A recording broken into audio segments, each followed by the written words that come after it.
Hey guys, this is Prashant. So in the last video we have discussed Coulomb's law of electrostatics. So last video में हमने discuss किया था कि Coulomb's law of electrostatics क्या होता है कि सपोज ये एक पॉइंट चार्ज है Q1, ये है एक point charge Q2. The both charges are r distance apart.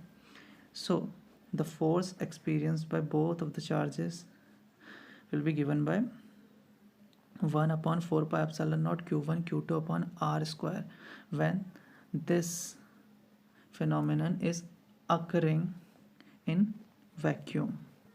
और जब यही फिनोमिना किस में हो रहा है, आपका किसी मीडियम में हो रहा है, तो वो फॉर्मूला बन जाता है 1/4 q1 q2 r स्क्वायर और मल्टीप्लिकेशन में आता है k होता है आपका डाई इलेक्ट्रिक कॉन्स्टेंट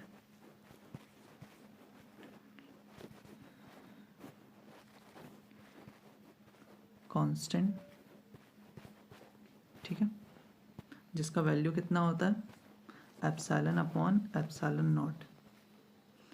और जो आपका 1/4 पाई एप्सिलॉन नॉट होता है उसका आप डायरेक्ट वैल्यू पुट कर सकते हो 9 × 10⁹ newton metre square coulomb -2. So today we are going to discuss some of the questions which is based on Coulomb's law of electrostatics. तो देखिए हम करेंगे क्या, बेसिकली हम पूरी कैलकुलेशन नहीं करेंगे क्योंकि काफ़ी टाइम लगेगा, बस हम फॉर्मूले में पुट करेंगे और बाकी आप ट्राई करना इन क्वेश्चंस को, ठीक है. So the formula is this, मैंने यहाँ पे लिख दिया. तो देखते हैं फर्स्ट क्वेश्चन में हमें क्या क्या गिवन है. The electrostatic force of repulsion between two positively charged ions carrying equal charges is 3.7 × 10⁻⁻9 Newton when they are separated by a distance of 5 angstrom. How many electrons are missing from each ion? So हमें यहाँ पे find out करना है कि कितने electrons missing हैं हर एक ion से. उससे पहले हम देखते हैं यहाँ पे क्या क्या चीज़ें हमें गिवन है.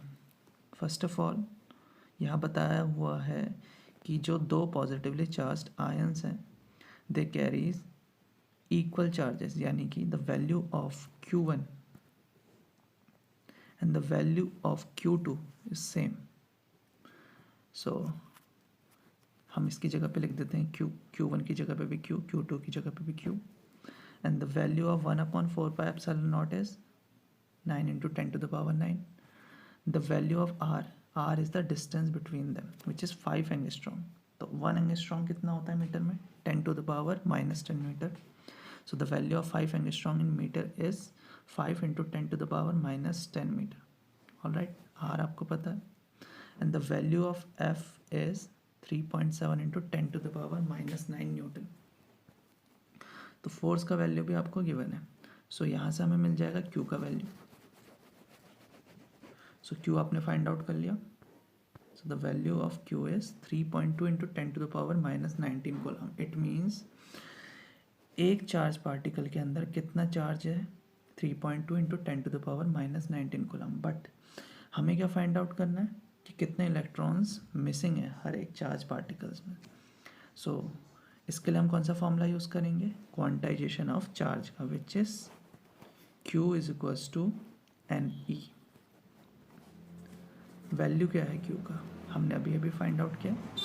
E का वैल्यू क्या होता है, 1.6 × 10⁻⁻19.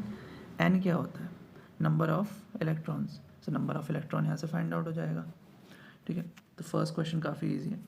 सो the second question is, but before discussing the second question we need to learn some kind of forces. हमें समझना पड़ेगा कुछ टाइप्स ऑफ फोर्सेस को. So the first term is weight of an object. किसी भी बॉडी का wait अगर आपको फाइंड आउट करना है तो उसका फॉर्मूला क्या होता है, W = mg, where m is the mass of an object, g is the gravitational acceleration जो कि अर्थ प्रोवाइड करती है किसी भी बॉडी को, and the value of g is 9.8 metre per second square.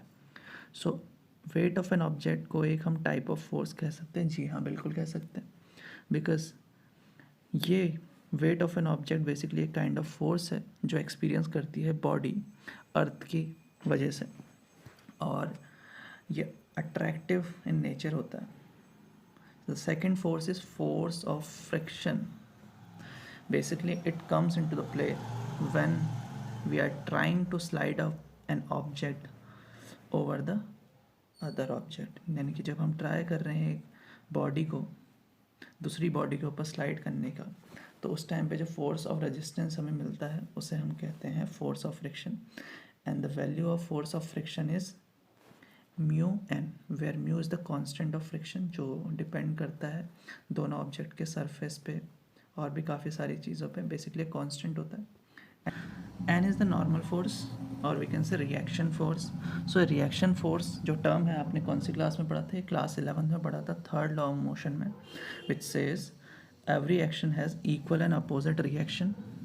ठीक है, जो फर्स्ट यहाँ पे हम एक एग्जांपल लेते हैं। यहाँ पे आपको क्या देखने को मिल रहा है? एक बॉडी है जिसका मास m है, उसको हमने ओवर अ सरफेस रखा हुआ है, तो इसमें इसका वेट कहाँ को फोर्स लगा रहा होगा? डाउनवर्ड डायरेक्शन को, mg।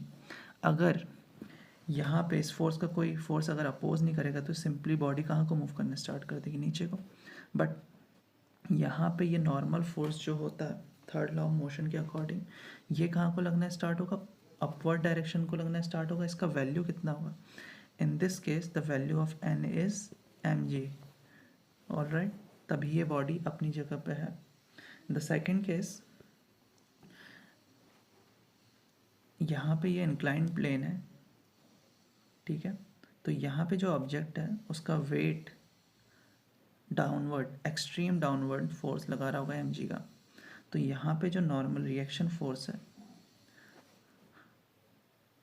वो इक्वल होगा mg cos थीटा के, यानी कि mg का कंपोनेंट जो है उसके इक्वल होता है यहाँ पे वैल्यू n का। So here the value of n is mg cos theta. So n को फाइंड आउट करने के काफ़ी सारे फॉर्मूले हैं जो हमने अभी अभी डिस्कस किए। So force of friction is the second type of force. अब थर्ड टाइप ऑफ फोर्स जिसकी रिक्वायरमेंट होगी हमें इस चैप्टर में क्वेश्चन करने के लिए, वो है centripetal force. So centripetal force कौन सा फोर्स होता है? When you are trying to revolve an object in a circular direction, जब आप ट्राई कर रहे हो किसी भी ऑब्जेक्ट को रिवॉल्व करने का सर्कुलर डायरेक्शन में, तो वो बॉडी कब सर्कुलर डायरेक्शन में मूव करती है? जब उसको एक सेंट्रीपिटल फोर्स मिलता है। And the value of centripetal force is mv square upon r, where m is the mass of an object, जो ऑब्जेक्ट जिसको आप रिवॉल्व कर रहे हो उसका मास, v is the velocity of that object, r is the radius of circle। तो centripetal force जो होता है ये कोई भी प्रोवाइड कर सकता है। फॉर एग्जांपल इस केस में हमने एक स्टोन लिया है, उसको एक स्ट्रिंग से हमने क्या कर लिया? टाइट कर दिया। अब इसको हम रिवॉल्व कर रहे हैं, तो यहाँ पे सेंट्रीपिटल फोर्स कौन प्रोवाइड कर रहा है? टेंशन प्रोवाइड कर रहा है। तो इसी तरह से कोई भी सेंट्रीपिटल फोर्स प्रोवाइड कर सकता है। फॉर एग्जांपल जब एक व्हीकल रोड में बेंड हो रहा होता है, तो उस टाइम पे सेंट्रीपिटल फोर्स कौन प्रोवाइड करता है? उस टाइम पे फोर्स ऑफ फ्रिक्शन उसको सेंट्रीपिटल फोर्स प्रोवाइड करता है। ऑलराइट, अब एक टर्म जो काफ़ी इम्पॉर्टेंट है इस चैप्टर में, काफ़ी जगह यूज़ होगा, वो है इक्विलिब्रियम ऑफ फोर्सेस। क्या कहता है ये टर्म? कि अगर एक बॉडी है जो कि रेस्ट में है और उसमें नंबर ऑफ फोर्सेस लग रहे हैं, सपोज सारे डायरेक्शन से नंबर ऑफ फोर्सेस लग रहे हैं, but still body is in rest, so it mean the sum of all the forces are zero. It means अगर सपोज एक बॉडी है उसमें कुछ फोर्सेस लग रहे हैं अपवर्ड डायरेक्शन को और कुछ फोर्सेस लग रहे हैं डाउनवर्ड डायरेक्शन को। सो अगर ये बॉडी रेस्ट में है तो it means summation of all the upward forces equals to summation of all the downward forces. तो ये चीज़ हम काफ़ी जगह पे यूज़ करने वाले हैं, जिसको हम कहते हैं इक्विलिब्रियम ऑफ फोर्सेस। ऑलराइट, अब चलते हैं अपने क्वेश्चंस में। The second question is a free pith ball A of 8 gram carries a positive charge of 5 into 10 to the power minus 8 coulomb.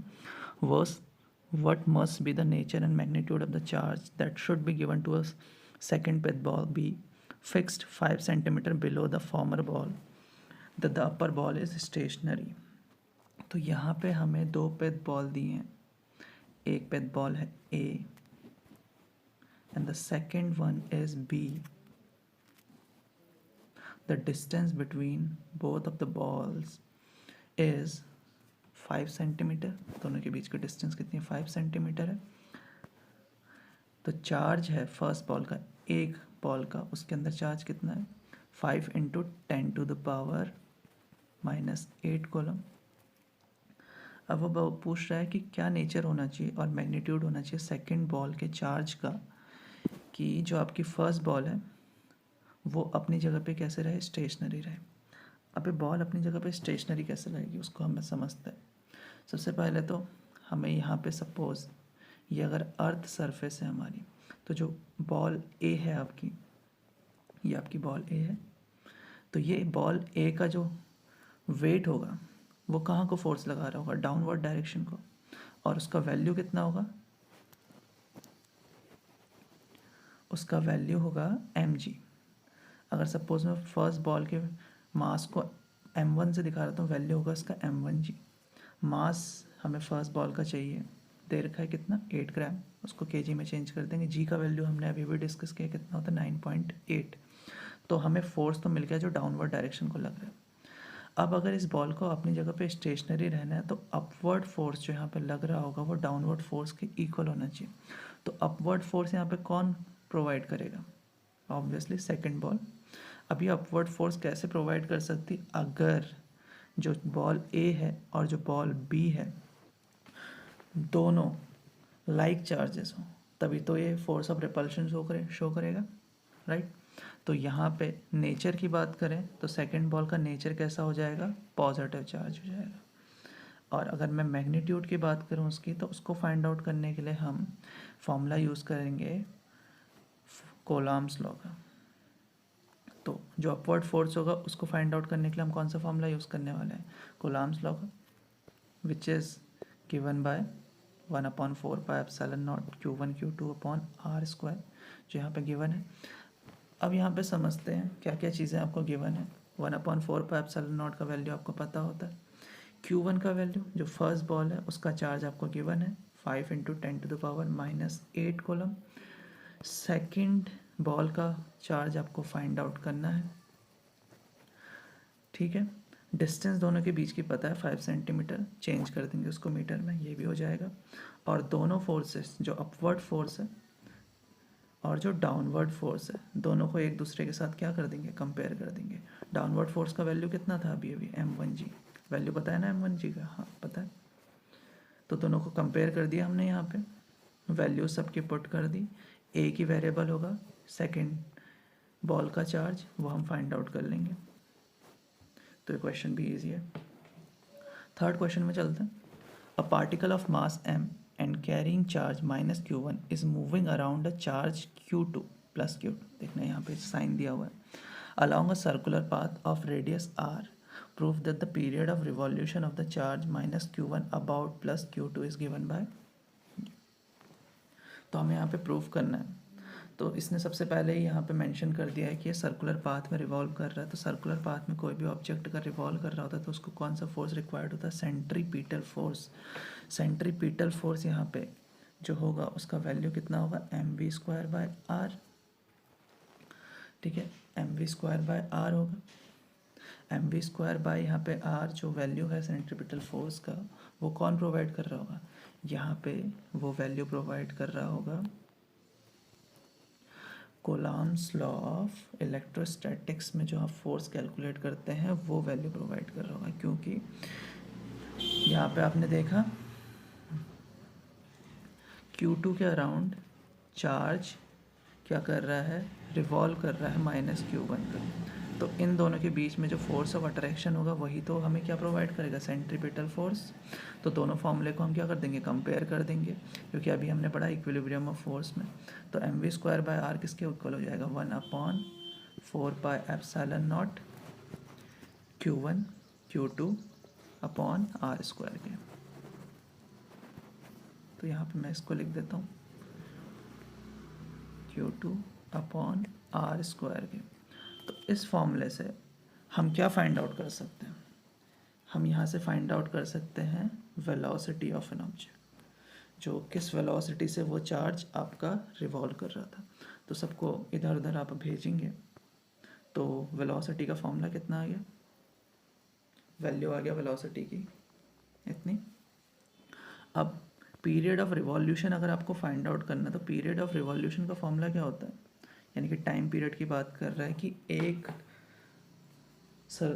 एक रिवॉल्यूशन कंप्लीट करने में उसको कितना टाइम लग रहा है। तो उसका फॉर्मूला क्या बन जाएगा आपका, डिस्टेंस अपॉन वेलोसिटी। डिस्टेंस का फॉर्मूला क्या होता है, एक रिवॉल्यूशन कंप्लीट करने में कितने डिस्टेंस आप कवर करते हैं, ऑब्वियसली 2πr। एंड वेलोसिटी अभी अभी हमने फाइंड आउट करी है, ठीक है। तो वेलोसिटी आप पुट कर देंगे, डिस्टेंस आपको पता है, तो आप जब टाइम पीरियड निकालेंगे तो उसका वैल्यू इतना आ जाएगा। Next question, two particles each having a mass of 5 gram and charge 1.0 into 10 to the power minus 7 coulomb stay in limiting equilibrium on a horizontal table with a separation of 10 centimeter between them. The coefficient of friction between each particle and the table is same. Find mu. तो ये किसका question है, ये चीज़ समझते हैं। दो particle हैं, दोनों का मास कितना है, 5 ग्राम है। दो पार्टिकल्स हैं, दोनों का मास कितना हो गया आपका 5 ग्राम, और दोनों का चार्ज कितना है 1.0 into 10 to the power minus 7 coulomb लिख देते हैं यहाँ पे। ये रहा, ये भी आपका सेम चार्ज का है, ओके। फिर आगे देखते हैं क्वेश्चन में और क्या दिया है। Stay in limiting equilibrium on a horizontal table, दोनों किस में है, इक्विलिब्रियम में है। देखो दोनों का चार्ज सेम था और दोनों का चार्ज पॉजिटिव है, तो इट मीन्स दोनों फोर्स ऑफ रिपल्शन लगा रहे होंगे एक दूसरे पे, यानी कि ये जो पहला ऑब्जेक्ट है वो दूसरे ऑब्जेक्ट को इधर को थ्रो करने की ट्राई करेगा, ये वाला ऑब्जेक्ट इधर को थ्रो करने की ट्राई करेगा, but still both are in equilibrium. इसका मतलब कोई फोर्स तो ऐसा है जो दोनों को मूव करने से रोक रहा है, और वो होगा कौन सा, ऑब्वियसली फोर्स ऑफ फ्रिक्शन यहाँ पे होगा। तो इसका मतलब यहाँ पे जो फोर्स ऑफ फ्रिक्शन है वो इक्वल होगा जो कोलम्स लॉ की हेल्प से यहाँ पे फोर्स आप फाइंड आउट करोगे इलेक्ट्रोस्टैटिक्स का दोनों के बीच में, उसके दोनों को कंपेयर कर देंगे। फोर्स ऑफ फ्रिक्शन का वैल्यू कितना होता है, म्यू एन, और एन का वैल्यू क्या होता है जब नॉर्मल प्लेन होता है, इंक्लाइंड प्लेन नहीं होता है, m g is equals to F E. F E का वैल्यू कितना होगा 1/4πε0 Q1 Q2 upon are square. क्या दोनों के बीच की डिस्टेंस दी है, हाँ दी है, तो आर का वैल्यू आपको पता है, Q1 का वैल्यू आपको पता है, Q2 का वैल्यू आपको पता है, 1/4πε0 का वैल्यू आपको पता है, मास आपको गिवन है 5 ग्राम, जी आपको पता होता है, तो आप म्यू यहाँ से फाइंड आउट कर सकते हो, हाँ कर सकते हो, तो आपको म्यू यहाँ पे इजीली मिल जाएगा। तो 9th क्वेश्चन ये आपको ट्राई करना है क्योंकि थोड़ा इजी है। चलते हैं सीधे 10th क्वेश्चन में, अच्छा क्वेश्चन है 10th। तो यहाँ पे हम एक नया टर्म पढ़ने वाले हैं, वो है चार्जिंग बाय इंडक्शन, सॉरी तो चार्जिंग बाय कंडक्शन, क्योंकि इंडक्शन से तो हमने पढ़ लिया, अब हम समझने वाले हैं कंडक्शन से। सबसे पहले समझते हैं कंडक्शन क्या होता है। कंडक्शन देखें तो according to the definition, conduction is the process of transfer of charge by contact of two conducting bodies. यानी कि अब कंडक्शन में क्या होता है, आपका चार्ज ट्रांसफ़र तो हो रहा है लेकिन दोनों बॉडी एक्चुअल में कांटेक्ट में आ रही। इंडक्शन में क्या होता था, बॉडी चार्ज होती थी विदाउट एनी एक्चुअल कांटेक्ट, ठीक है। तो क्या होता है इस फिनोमेनन के अंदर, अगर आप एक चार्ज बॉडी है उसको कांटेक्ट में लाते हो किसी अनचार्ज बॉडी के, तो अनचार्ज बॉडी अपने आप क्या हो जाती है, चार्ज हो जाती है। लेकिन जो बॉडी चार्ज होती है वो कैसे होती है, जब एक्चुअल में जो आपका चार्ज है पहली बॉडी का वो दूसरी बॉडी में ट्रांसफ़र होता है। इसका मतलब कि जो पहली बॉडी थी वो हमेशा कुछ ना कुछ चार्ज क्या करने वाली, लूज़ करने वाली है, और दूसरी बॉडी जितना पहली बॉडी चार्ज लूज़ करेगी उतना चार्ज गेन करेगी। इसको हम एक चीज़ से समझ सकते हैं कि अगर सपोज़ आपके पास दो आइडेंटिकल मेटल बॉल हैं, एक बॉल है ए एक बॉल है बी, ठीक है। अगर सपोज़ पहली बॉल जो है आपकी उसके अंदर चार्ज था Q और दूसरी बॉल के अंदर चार्ज था 0 इनिशियली, तो जब आप इन दोनों को एक दूसरे के एक्चुअल कांटेक्ट में लाओगे तो उसके बाद इन दोनों में कितना चार्ज हो जाएगा, पहली बॉल का चार्ज जो होगा वो हो जाएगा हाफ, ये बचेगा Q/2, और दूसरी बॉडी के अंदर आ जाएगा चार्ज Q/2 का। यानी कि दो आइडेंटिकल बॉल हैं, यानी कि अगर दोनों का साइज़ इक्वल है और नेचर भी दोनों का सेम है, दोनों में इक्वल चार्ज डिस्ट्रीब्यूट हो जाएगा। तो इस चीज़ को हम यूज़ करेंगे क्वेश्चन करते टाइम। ओके, तो वापस से चलते हैं अपने क्वेश्चन में। Suppose the pair A and B in example 9 have identical sizes. A third pair of the same size but uncharged is brought in contact with the first, then brought in contact with the second, and finally removed from both. What is the new force of repulsion between A and B? तो ये question based है आपका example 9 पे। तो हमें जिन जिन चीज़ों की requirement है इस क्वेश्चन में, तो पहले वो चीज़ें एक्सट्रैक्ट कर लेते हैं एग्जाम्पल 9 से। तो क्यू की रिक्वायरमेंट होगी और डिस्टेंस की रिक्वायरमेंट होगी। तो हम यहाँ पे ड्रॉ करते हैं। तो दो चार्ज पार्टिकल हैं ए बी, दोनों के बीच का डिस्टेंस आपको दी हुई है कितनी, 50 सेंटीमीटर। आर है आपका 50 सेंटीमीटर। दोनों में चार्ज सेम है, कितना है 6.5 इंटू 10⁻⁻7 कूलम। अब चलते हैं क्वेश्चन में। तो 10th क्वेश्चन में बोल रहा है कि आपने एक थर्ड स्पेयर लेना है सेम साइज़ का, यानी कि ए और बी का साइज़ जितना है वही साइज़ का आपको एक स्पेयर लेना है, बट होना चाहिए कैसा, अनचार्ज्ड, और उसको कांटेक्ट में लाना है। पहले सबसे पहले जो सी है आपका, उसको कांटेक्ट में लाना है किसके, ए के। ठीक है, ठीक है, हम दोनों को कांटेक्ट में लाएंगे तो क्या होगा, एक अनचार्ज था और एक है आपका चार्ज जिसके अंदर कितना चार्ज है, क्यू। तो जब दोनों को कांटेक्ट में लाओगे ए को सी के साथ, तो दोनों में जो चार्ज होगा वो इक्वली डिवाइड हो जाएगा। ठीक है, तो अब इसमें कितना चार्ज होगा ए के अंदर, Q+0 को हम 2 से डिवाइड कर देंगे तो कितना, Q/2, और सी में भी कितना हो जाएगा, Q/2। अब उसके बाद क्या करना है, then brought in contact with the second. Okay, second ball जो आपकी है बी, जिसके अंदर चार्ज कितना है, Q, उसके साथ कांटेक्ट में लाना है सी को। तो अब सी में कितना चार्ज है, Q/2। बी में कितना चार्ज था, Q। दोनों को कांटेक्ट में लाएंगे तो दोनों का चार्ज ऐड करेंगे, 2 से डिवाइड करेंगे तो कितना हो जाएगा दोनों में चार्ज। अब बी में हो जाएगा 3Q/4 और सी में भी कितना हो जाएगा, 3Q/4। ठीक है, देन आफ्टर क्या करना है हमें, अब पूछ रहा है what is the new force of repulsion between A and B. Okay, तो जो आपका ए है और बी है उन दोनों के बीच में अब नया फोर्स ऑफ रिपल्शन कितना होगा वो फाइंड आउट करना है। तो ये था हमारा ए, ये था हमारा बी। ए में चार्ज कितना हो गया अभी, Q/2, बी में कितना हो गया है 3Q/4। दोनों के बीच का डिस्टेंस कितनी है, 50 सेंटीमीटर। Q का वैल्यू कितना है गिवन है हमें, 6.5 इंटू 10⁻⁻7 कूलम। तो पुट करेंगे हम किसके फॉर्मूले में, कोलॉम्स लॉ ऑफ इलेक्ट्रोस्टैटिक रिपल्शन के फॉर्मूले में। 1/4πε0 का वैल्यू आपको पता है। Q1 कितना हो चुका है, Q/2। Q2 कितना हो चुका है, 3Q/4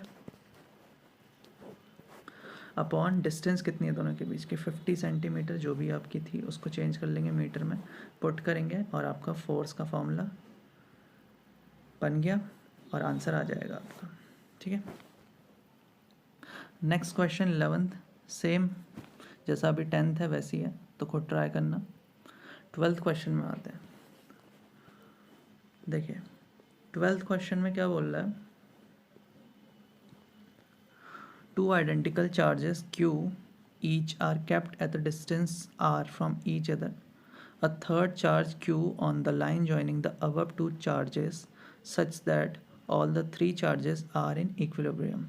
What is the magnitude, sign and position of the charge Q? तो इसके अंदर बोल रहा है कि आपके दो आइडेंटिकल चार्जेस हैं, सपोज यहाँ पे A, यहाँ पे आपका C। ठीक है, क्यू कैपिटल क्यू से दिखाया और दूसरा भी कैपिटल क्यू से, क्योंकि आइडेंटिकल है, ठीक है। और दोनों एक दूसरे से कितने डिस्टेंस अपार्ट हैं, आर डिस्टेंस अपार्ट है, ओके।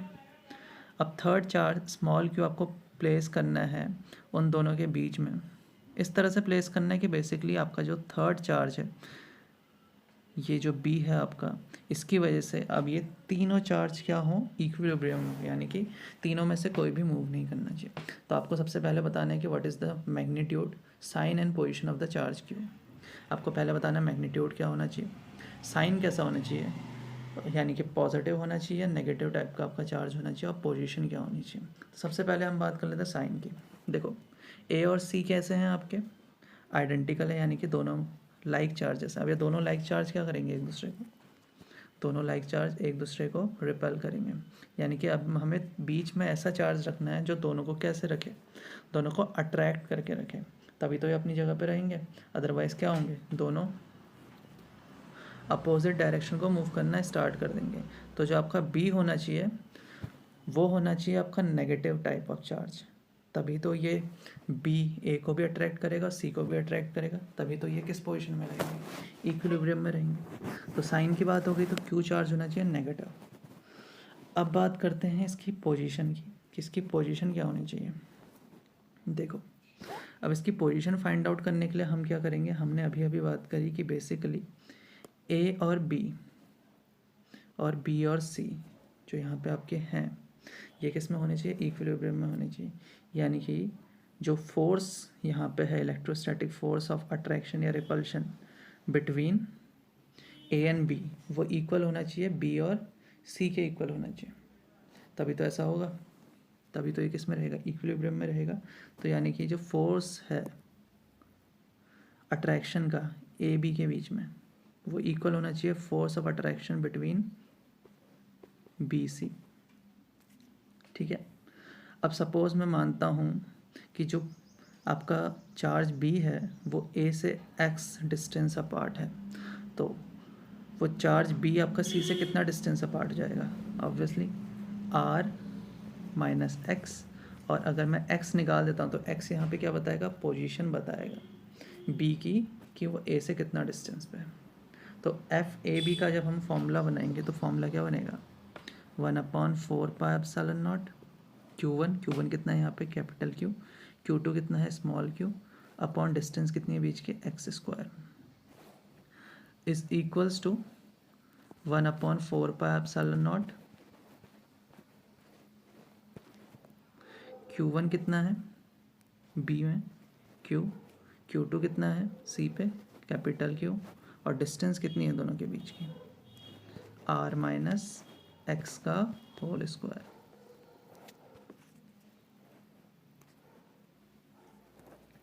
दोनों को क्या करना है आपने,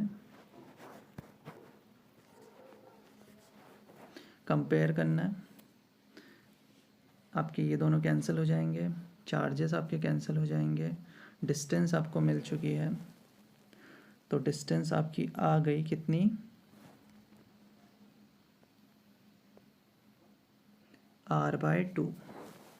अब उसके बाद हमें फाइंड आउट करना है कि उसका मैग्नीट्यूड कितना होना चाहिए, ठीक है। तो मैग्नीट्यूड हम इसका फाइंड आउट करते हैं।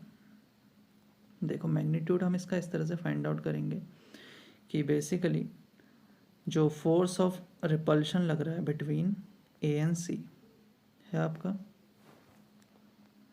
ए और सी के बीच में जो फोर्स ऑफ रिपल्शन लगेगा, उतना ही फोर्स ऑफ अट्रैक्शन होना चाहिए बी और सी के बीच में। यानी कि जो ए है आपका, यहाँ पे साफ देखते हैं कहाँ पे ए था आपका, यहाँ पे ए था, यहाँ पे सी है आपका।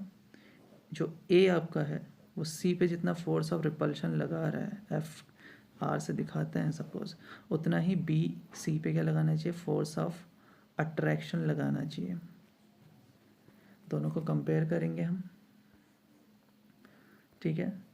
तो फोर्स ऑफ रिपल्शन का फॉर्मूला क्या बन जाएगा, 1/4πε0 Q1 कितना होगा, ए का चार्ज कैपिटल Q, Q2 कितना होगा, सी का चार्ज, अपॉन दोनों के बीच का डिस्टेंस कितनी है, आर, पुट कर देंगे R²।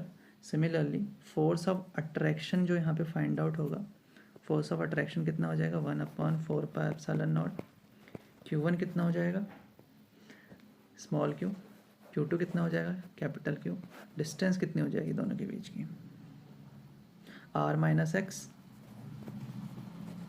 एक्स अभी अभी हमने फाइंड आउट करा है, उसकी वैल्यू यहाँ पे पुट कर देंगे, तो दोनों को कंपेयर करके आपका स्मॉल q का वैल्यू आ जाएगा। ठीक है, ऑल राइट।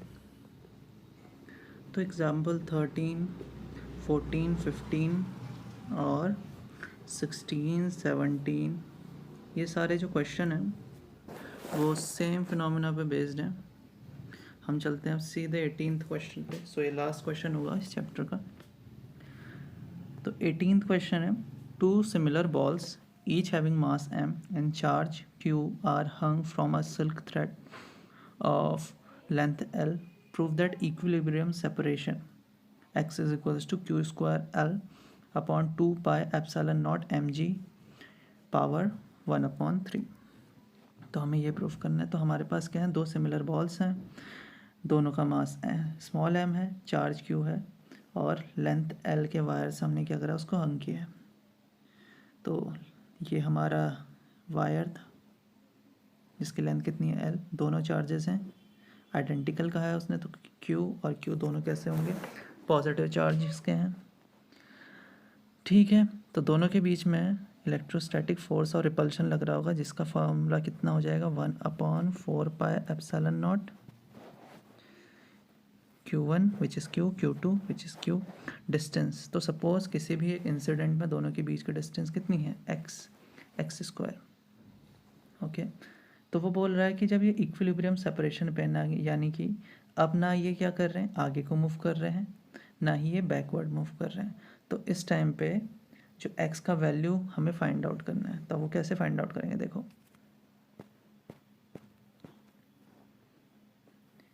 यहाँ देखते हैं। ठीक है, तो जो हमारा ये वाला बॉल है इसका वेट होगा, जो डाउनवर्ड फोर्स लगा रहा होगा एग्जैक्टली नीचे को, कितना लगा रहा होगा, mg। तो mg के जब आप कंपोनेंट करेंगे तो यहाँ पे हमने एंगल कितना लिया है, थीटा, तो ये वाला एंगल भी कितना हो जाएगा, थीटा। तो जब आप कंपोनेंट करेंगे तो दो कंपोनेंट बनेंगे mg के, एक बनेगा mg कॉस थीटा और एक बनेगा mg साइन थीटा। यहाँ पे आपका जो mg साइन थीटा है वो बेसिकली क्या कर रहा है, अपोज कर रहा है जो इलेक्ट्रोस्टैटिक फोर्स ऑफ रिपल्शन लग रहा है इस बॉडी पे। ठीक है, तो m का वैल्यू आपको गिवन है, स्मॉल m ही है, g आपको पता है, आपको निकालना है साइन थीटा। तो देखो जब एक एंगल काफ़ी छोटा होता है तो साइन थीटा को हम लगभग क्या मान के चलते हैं, थीटा मान के चलते हैं, और थीटा का फॉर्मूला होता है आर्क अपॉन रेडियस। आर्क कितना है देखते हैं, तो थीटा के लिए आर्क है आपका यहाँ से सेंटर से लेकर Q तक की डिस्टेंस, वो है आपकी x/2 और रेडियस हो जाएगी जो लेंथ है उस वायर की विच इज़ L। तो हमने थीटा की जगह पे क्या पुट करना है, साइन थीटा जो था हमारा उसकी जगह हमने थीटा पुट करना है, और साइन थीटा का वैल्यू आ गया x/2 L। तो सबको क्या करना है, सारे टर्म्स को दूसरी साइड ले जाना है, तो x का वैल्यू आपको मिल जाएगा जो कि होगा एग्जैक्टली इतना ही जितना इन्हें गिवन है। तो यही कुछ क्वेश्चन है इस चैप्टर के, बाकी 19 आप खुद ट्राई करना।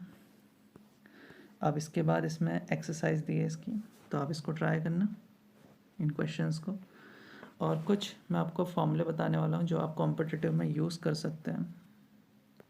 जो अभी हमने क्वेश्चन किया था ना, इक्विलिब्रियम ऑन चार्ज पार्टिकल, उसके कुछ फॉर्मूले हैं जो आप डायरेक्ट फॉर्मूले सीधे यूज़ कर सकते हैं। सपोज़ ये है पॉइंट A, ये है पॉइंट आपका B, और बीच में हमने पार्टिकल जिसका हमसे मैग्नीट्यूड, पोजीशन, ये सब चीज़ें बार बार पूछी जाती हैं। तो देखो दो फॉर्मूले बनते हैं। अगर सपोज जो A और B हैं वो दोनों का चार्ज जो है वो लाइक चार्ज है, यानी कि अगर A का चार्ज पॉजिटिव है तो B का भी पॉजिटिव है, तो वहाँ पे जब आप इस फॉर्मूले को यूज़ करते हैं तो वहाँ पे फॉर्मूला हम ये वाला यूज़ करते हैं, बीच में साइन कौन सा है, नेगेटिव का साइन है।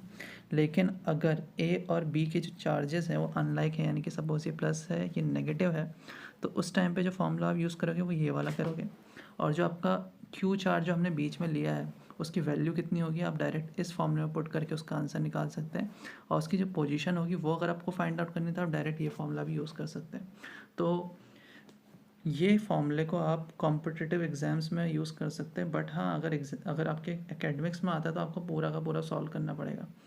और कुछ सिस्टमेटिक ज्योमेट्रिकल पॉइंट्स सिस्टम के अंदर अगर आपको चार्जेस का वैल्यू फाइंड आउट करना तो उसके भी फॉर्मूले हैं। सपोज़ आपके पास एक इक्विलेटरल ट्रायंगल है, अगर उसके जो सेंटर पे अगर हम एक चार्ज कैपिटल Q का वैल्यू फाइंड आउट करना चाहते हैं तो उसका वैल्यू होगा -Q/√3, अगर ये पूरा सिस्टम किसमें इक्विलिब्रियम में है। सिमिलरली अगर एक स्क्वायर की बात करें तो उसके सेंटर में जो चार्ज होगा अगर उसको इक्विलिब्रियम में रहना है तो उसकी वैल्यू कितनी होनी चाहिए, -Q 2√2 + 1/4। तो ये कुछ फॉर्मूला है इस चैप्टर के अंदर। तो आज की वीडियो के लिए सिर्फ इतना ही। अगर आप इस लेक्चर की PDF लेना चाहते हैं तो आप मेरे टेलीग्राम चैनल से इसको ले सकते हैं, जिसका लिंक आपको डिस्क्रिप्शन में मिल जाएगा। सो आज के लिए इतना ही। Okay bye.